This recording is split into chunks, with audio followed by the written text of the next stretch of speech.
जो हो, अगर बेटियों को कंट्रोल नहीं कर सकते तो गांव में रहने का कोई मतलब नहीं है। यहाँ औरतों को दब कर रहना होगा। कोई भी अपने हिसाब से कुछ नहीं कर सकता। सब ईश्वर की मर्जी से ही होगा।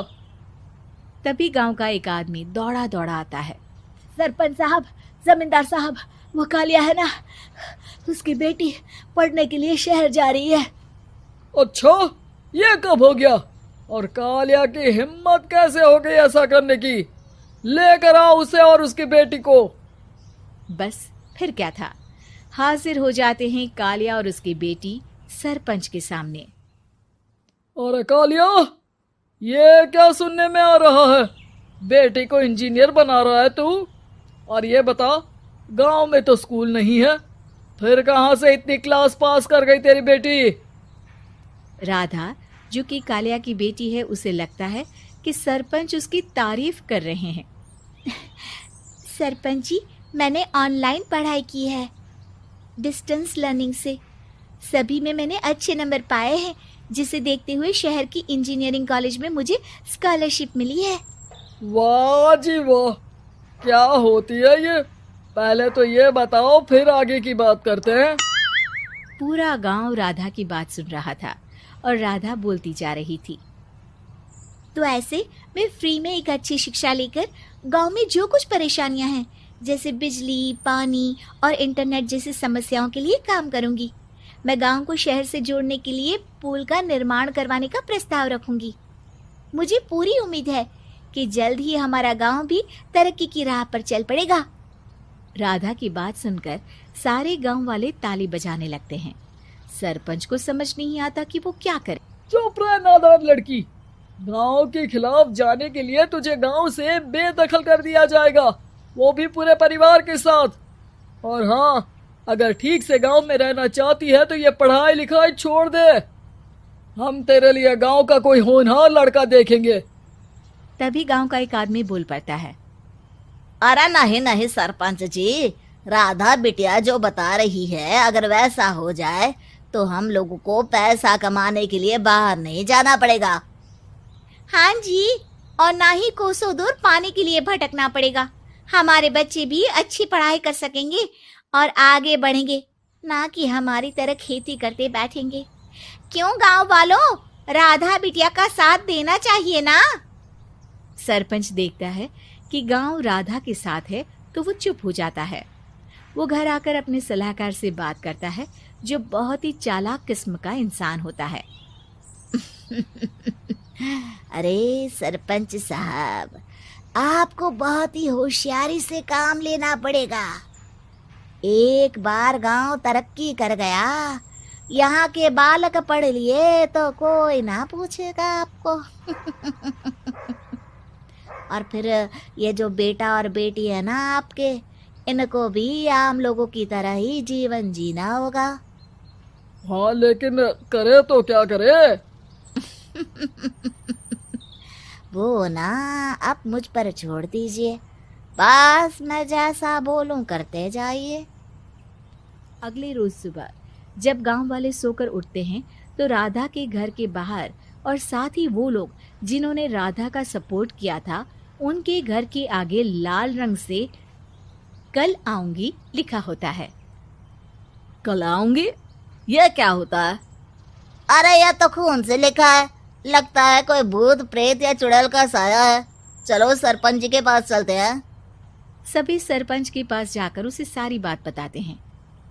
और ये तो बड़ी मुश्किल की बात है। चलो, मैं एक बाबा को जानता हूँ, उन्हें बुला लेता हूँ। सरपंच बाबा को लेकर गांव के घर के बाहर जाता है।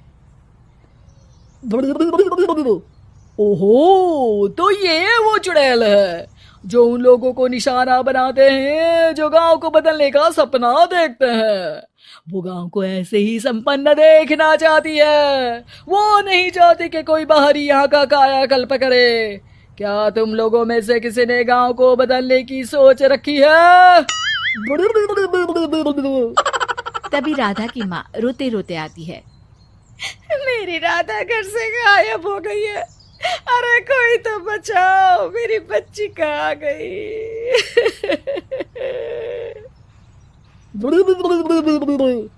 ले गई वो, चुड़ैल तेरी बच्ची को ले गई। अब वो उसे श्रापित करके छोड़ेगी, उस पर चुड़ैल का साया हो जाएगा। तभी बुरी सी हालत में राधा भी वहां आ जाती है। उसके बाल चुड़ैल की तरह फैले होते हैं और कपड़ों में खून लगा होता है। सभी राधा को देखकर डर जाते हैं। माँ, पता नहीं मुझे कौन उठा कर ले गया था। अरे दूर दूर हो जा चुड़ैल, अब हम लोग इस गांव में नहीं रुकेंगे। अरे कैसे बातें कर रहे हैं आप? कल तो आप मेरे भरोसे गांव का हुलिया बदलने, अपने बच्चों को पढ़ाने और तरक्की उन्नति की बात कर रहे थे, तो आज क्या हो गया आपको? ये फिर तुम लोगों को बहकाएगी। ये चुड़ैल गांव में आ चुकी है, ऐसे ही ये तुम्हारे घर के बच्चों को भी ले जाएगी। गांव वाले राधा को गांव से बाहर निकाल देते हैं। उसके माँ बाप रोते रहते हैं, लेकिन गांव वाले नहीं मानते। मैं भी अपनी बहन के साथ गांव के बाहर रहूंगा, लेकिन वो पढ़ाई नहीं छोड़ेगी। वहीं सरपंच के घर पर सलाहकार कहता है, देखा, सांप भी मर गया और लाठी भी नहीं टूटी। लेकिन अगले ही दिन सरपंच के घर के बाहर भी वही शब्द लिखे होते हैं। और फिर सरपंच की बीवी कहती है, हमारी बेटी को किसी ने अगवा कर लिया है। तभी राधा का भाई वहां आ जाता है। अरे गांव वालों, मैंने सरपंच जी की बेटी को देखा था। वो चुड़ैल उसे उठाकर ले जा रही थी। अरे क्या मजाक कर रहे हो? नहीं नहीं सरपंच जी, आप नहीं जानते। वो चुड़ैल अब आपकी बेटी में आ जाएगी, जैसे राधा के अंदर आ गई थी। तभी सरपंच की बेटी वैसी ही हालत में वहां आती है जैसे राधा आई थी। पापा, पता नहीं कैसे मैं गायब हो गई थी। चुड़ैल, इसके अंदर भी चुड़ैल का साया है, मारो इसे। अरे नहीं नहीं, इसे भी राधा के पास गांव के बाहर ही भेज दो। अरे चुप रहो, मेरी बेटी कहीं नहीं जाएगी और चुड़ैल वुड़ैल कुछ नहीं होता है। अरे कैसे बात कर रहे हो सरपंच जी? आप तो बोल रहे थे कि आपका फैसला भगवान का ज्ञान होता है, तो अपने पर बात आई तो अब आप ऐसे बोल रहे हैं। अरे ना ना ना, आपको अपनी बेटी को त्यागना ही होगा। अरे बुलाओ बाबा को। राधा का भाई बाबा को ले आता है, जिसे अब गांव वालों के डर के कारण सच बोलना पड़ता है। मैं कोई बाबा नहीं हूँ, मैं तो मोची था। ये सलाहकार महोदय ने मुझे कहा था एक्टिंग करने को। अब वो मुझे पैसे देने वाले हैं। अब मुझे माफ कर दो। गलती हो गई, मुझे माफ कर दो। तभी वहां राधा आ जाती है। देखा सरपंच जी, जब गांव के बच्चे साक्षर होंगे तो आप जैसे लोगों की चालाकी नहीं चलेगी।